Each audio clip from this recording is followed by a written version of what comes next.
सनातन धर्म में साधु संतों का काफी महत्व होता है। साधु संत भौतिक सुखों का त्याग कर सत्य एवं धर्म के मार्ग पर निकल जाते हैं।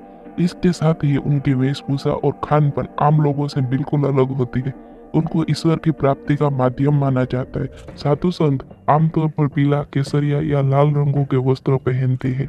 साधु संत को ईश्वर के सबसे निकट माना जाता है। सन्यासी अपने पूरे सांसारिक जीवन का त्याग कर देता है और अपना समय भगवान का नाम स्मरण करने में लगाता है। साधु संतों में नागा साधु की चर्चा जरूरी होती है। सबसे खास बात यह है कि नागा साधु कपड़े नहीं धारण करते हैं और वो ठंड में भी नग्न अवस्था में रहते हैं। वह शरीर पर तुनी या भस्म लगाकर घूमते हैं। नागा का मतलब होता है नग्न।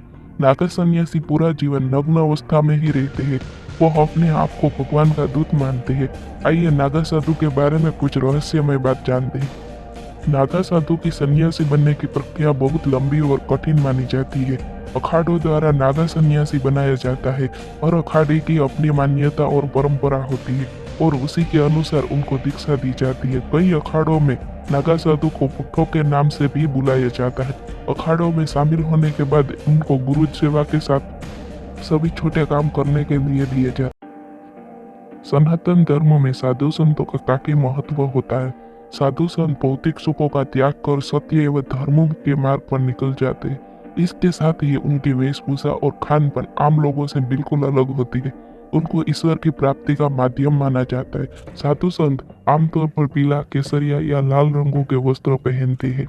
साधु संत को ईश्वर के सबसे निकट माना जाता है। सन्यासी अपने पूरे सांसारिक जीवन का त्याग कर देता है और अपना समय भगवान का नाम स्मरण करने में लगाता है। साधु संतों में नागा साधु की चर्चा जरूरी होती है। सबसे खास बात यह है कि नागा साधु कपड़े नहीं धारण करते हैं और वो ठंड में भी नग्न अवस्था में रहते हैं। वह शरीर पर तुनी या भस्म लगाकर घूमते हैं। नागा का मतलब होता है नग्न। नागा सन्यासी पूरा जीवन नग्न अवस्था में ही रहते हैं। वो अपने आप को भगवान का दूत मानते हैं। आइए नागा साधु के बारे में कुछ रहस्यमय बात जानते हैं। नागा साधु की सन्यासी बनने की प्रक्रिया बहुत लंबी और कठिन मानी जाती है। अखाड़ों द्वारा नागा सन्यासी बनाया जाता है और अखाड़े की अपनी मान्यता और परंपरा होती है और उसी के अनुसार उनको दीक्षा दी जाती है। कई अखाड़ों में नागा साधु को पुट्ठों के नाम से भी बुलाया जाता है। अखाड़ों में शामिल होने के बाद उनको गुरु सेवा के साथ सभी छोटे काम करने के लिए दिए जाते हैं। प्रयागराज कुंभ में उपाधि पाने वाले को नागा, उज्जैन में खूनी का नागा, हरिद्वार में बर्फाना नागा और नासिक में उपाधि पाने वाले को खिचड़िया नागा कहा जाता है।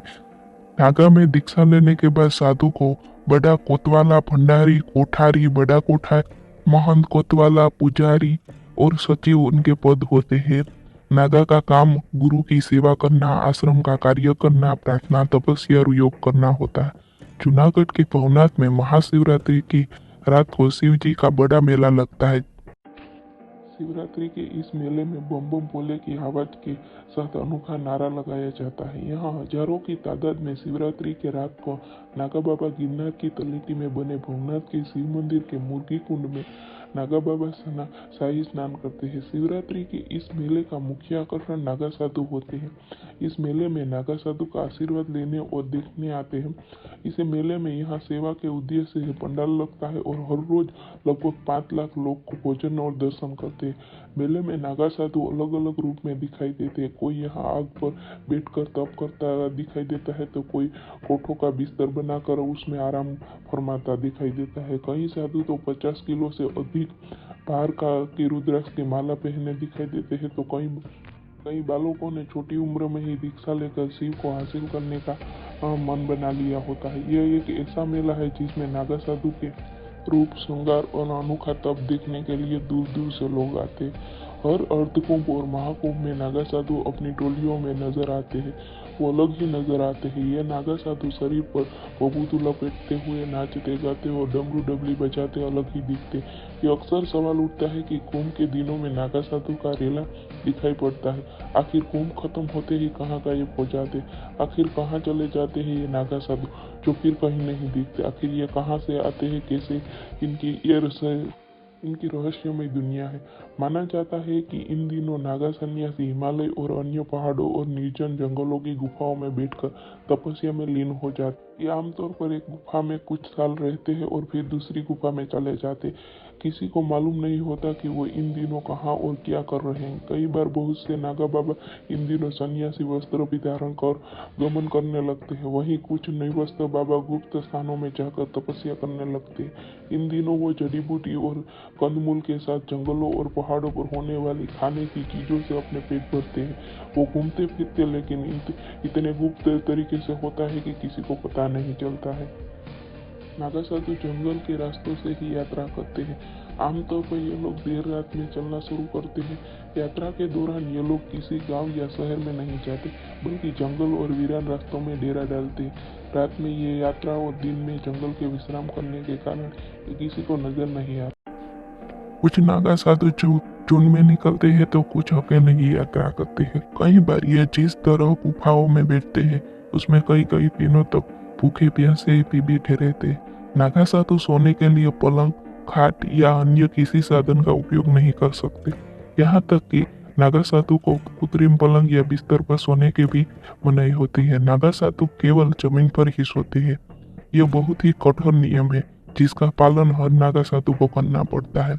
आमतौर पर यह नागा सन्यासी अपनी पहचान छुपा कर रखते हैं। अखाड़े में होता है एक कोतवाला। साधु के अखाड़ों की परंपरा के अनुसार यह अखाड़े का एक कोतवाला होता है। जब दीक्षा पूरी होने के बाद नागा साधु अखाड़ा छोड़ साधना करने जंगल या पहाड़ों में चले जाते हैं तो ये कोतवाला नागा साधु को और अखाड़ों के बीच की कड़ी का काम करता है।